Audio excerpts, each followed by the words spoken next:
Hi everyone, I'm Akila. In this video, let me show you how to set up the AdventureWorks data warehouse for some practice.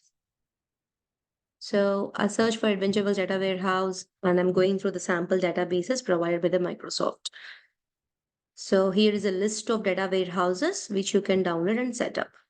So to restore the SQL server, here if you scroll down, there are the step-by-step information.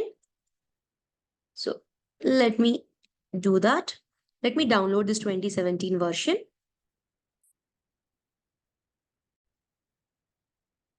So this is being downloaded in my downloads folder. So from here, I'm copying this file.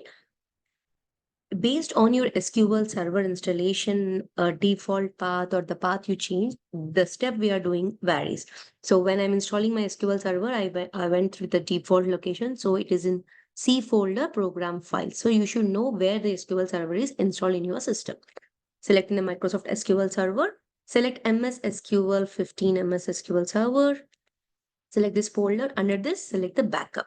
Here, I need to place the file which I have downloaded. Now go to the server, right click on the databases, click restore database, select the device and select this ellipsis, click add, select the file, click OK, perfect, click OK. It's trying to restore. Yeah, restore is success, fine, okay. Now, if you expand this, you can see all the sample tables and views provided by this data warehouse. Okay, it will be useful when you want to practice the SQL. Hope this is useful. Thank you.